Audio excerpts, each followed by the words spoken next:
Hello, everyone at Estevão Lives. If you like the video, leave a like and subscribe to the channel. Stephen A. comes out and he says that reveals why he would consider running for president. All right, Stephen A. Brace for impact, buddy. Okay. Stephen A. told Daily Mail that U.S. two-party system is a joke and could drive him to run for president, stating, let me tell you why I would consider running, because I think our system sucks. I think the binary system where we could have to choose between Democrats and Republicans as a joke. I think it's this way. Is this it, by the way, Rob? This is a clip from earlier this month. He's talked about this a few times, but this is him explaining exactly why he wants to run for president. How many minutes is that? It's only 39 seconds. Play the clip. Go for it. I doubt I'll ever run. It's not me. I live a pretty good life, and I don't want to ruin it by getting involved in politics. But I got to tell y'all something. I'm running. The Democratic Party looks so pathetic after this election. I have to run. I might entertain running. Yeah, okay. That means I just might change my mind one day. I doubt it, but I might. Because how much would it take to beat y'all? And Trump can't run again. He's done. You know what the problem with that is? That's cute. But when you get into politics, people come to you and your fundraisers say, you better vote along these lines because the money is with us. And you're either a Republican or a Democrat. And you try to be an independent, that's cute. But the real operatives look at you like a street fighter. They just go, all right, bro, we'll see you. When you come to your senses, we'll be over here because the money's over here. And I can't wait to hear what you have to say because you have that look in your eyes like Brooklyn does. Let me explain something to you. What he's doing, what I just said about the golden age of America, we're not. How many days are we in? Let's be honest. A month and a couple. How long, Rob? How many days were in? How many? The presidency. Since Trump got to business. Literally 30 days. Okay, 1 month, and this has happened.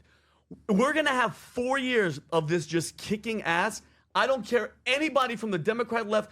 This mandate is going to be so strong and powerful, nobody's going to look the other way. There's nothing, I think, this is my opinion, what's a Democrat going to come and do right now to be like, no, what they're doing, we're going to do this. They are just a destructive, the past years of what Biden did, that's what are you going to run on? What are you going to run on? If it's not piggybacking of what they're doing, what the J.D. Vances and what the Tulsi Gabbards, there's no freaking way. There's no hope. There's no Stephen A. Smith.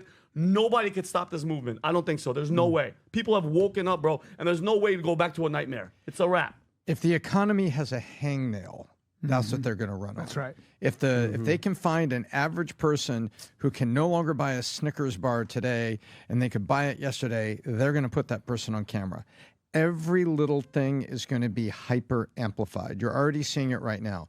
This is the most important year of the Trump presidency. This is the establishment year. This is momentum year. This is getting out of the gate. This is getting it all the way so that we all have a very happy holiday and say, wow, bumpy summer, but man, I guess he was right. The economy's here, jobs are happening, and the year's ending well, because then that goes into midterms. But these cats, these dogs, these swamp creatures are going to be looking for every little thing so that they can carry momentum into midterms and see if they can shift the Senate and Congress. As much as I agree with Vinny, the left ain't going anywhere, bro. I mean, listen, there's only two parties in this country.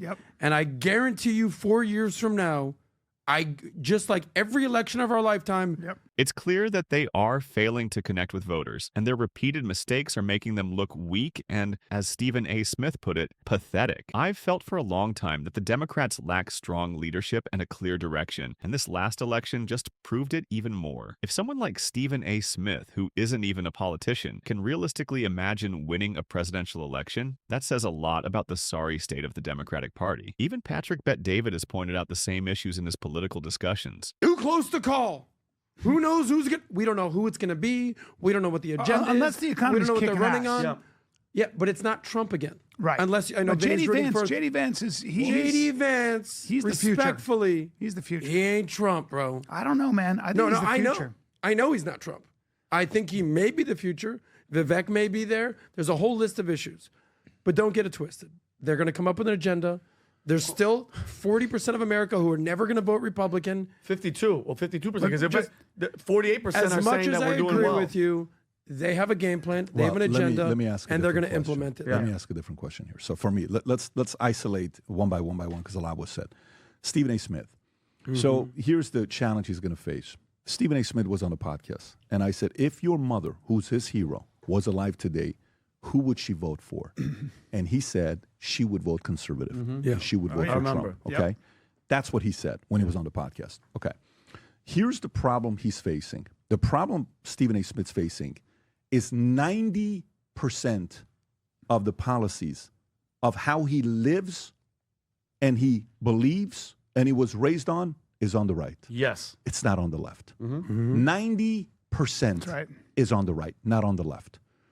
Stephen A. Smith's conflicted right now because, you know, he's going to get paid and he deserves every penny he gets paid. He's been number one for 20 years and dominating everybody. So, Amen. Amen. Exactly. Good. Number two is he is at a certain point of your life, things like this matter. Like when you're young, you're like, dude, be quiet with this political stuff. Did you see the guy went 3 for 4 yesterday, had 6 RBIs and hit 2 home runs and at the bottom of the ninth inning, da-da-da-da. Did you see the new hit? Did you see what Easy just came out? Did you see? That's in when you're young, you're not. And then as you get older, it's like, oh, shit. Now he's at a phase that he's, 30s, you start paying attention to taxes. And then 40s, you start saying, maybe these people on my side are lying to me. And then at this age, he's like, no, I know it's done. You see how that works. Of course. So So for him to make a decision to run or not, he can only, Stephen A., if you're running just to say you ran and on your Wikipedia says he ran for office, run as an independent. You run as an independent, go do it like that, and you'll eventually have to go behind somebody. But if you want to run, you have to run as a conservative. But the entire celebrity community that you've been invited to the parties, the texts, the messages. You're out. You're permanently ousted. And that is the number one reason why guys like him who are super capable, have common sense, are incredible communicators, ought to be running. I told them, run. You ought to run. You ought to run and go do this. They know they have to go to the other side. And their worry is, do I want to lose those relationships or not? And if you don't, you can't. Independent, it's just independent's not going to happen. No, period. Democrat, you're not a Democrat. Right. Conservative, you're going to lose the Hollywood card. So what do you do with that? That's kind of how do we avoid? You're a guy. You and Tom know politics. You're getting. How do you avoid though when you say you're a Democrat? You get these super PACs. You get the trans activists. You get the abortion activists. Whoever it is, they come to you and they say, if you want our money and you need our money, you're going to vote absolutely along these lines. That's why you get someone like Kamala Harris saying, I supported transgender prisoners having the money to transition, even immigrants. Illegal immigrant transgender. Why did she say that? Why did she say stuff. that? You think she believes that? It doesn't matter. That's not the point, man. You better say across lines. If you have any nuance, you're not getting our money. So how do we avoid all those special interests with all that money? I want to know, what do we do about campaign finance reform in that sense? That might be the thing to talk about. It's not sexy. The minute I say campaign finance reform, half your audience just went to sleep. They literally I took all the energy out of their body. Because when you get into the nitty gritty of this stuff, but that might be really what we should talk about. Listen, in terms of that right?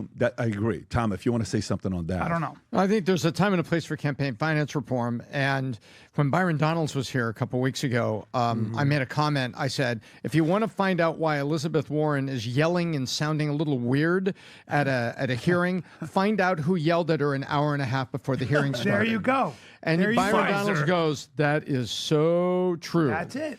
And so there is that, and there is campaign finance reform, and the John Roberts decision that allowed unlimited, Citizens United. You could go there, but I think I'll give you something here. I think that's a deeper issue, and I think Pat's hitting it on the head on the surface. I respect that Stephen A. Smith made it clear he has no intention of running, but the fact that his comment gained so much traction speaks volumes. It shows how desperate people are for real leadership, something that Democrats have failed to provide. Patrick Bet-David has often talked about how the Democrats push the same tired policies without addressing real concerns. Meanwhile, Donald Trump, for all the controversy surrounding him, actually understands how to speak to voters and offer bold solutions. That's why he continues to dominate the conversation, while Democrats struggle to keep up. Patrick Bet-David has frequently criticized the Democratic Party for its lack of innovation and vision. One of the key points Stephen A. Smith brought up was DEI, diversity, equity, and inclusion policies. I completely agree with his take on this issue. While DEI is supposed to promote fairness, it has often been misused.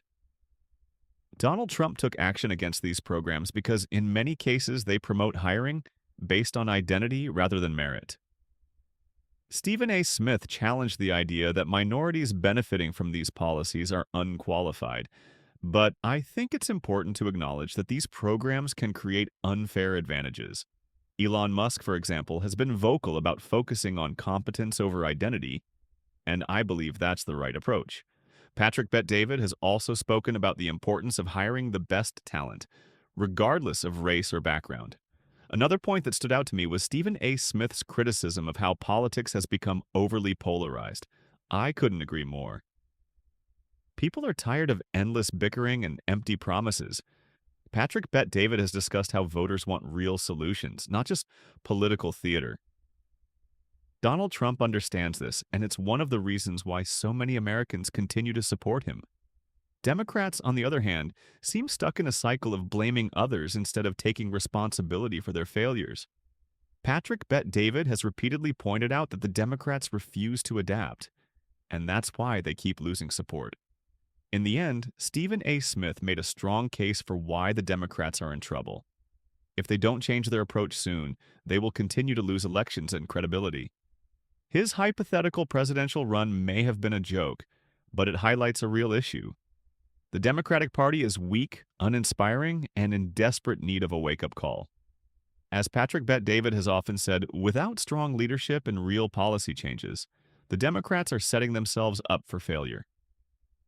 Patrick Bet-David has warned that if they don't evolve, they will keep losing ground to leaders like Donald Trump, who actually know how to energize their base.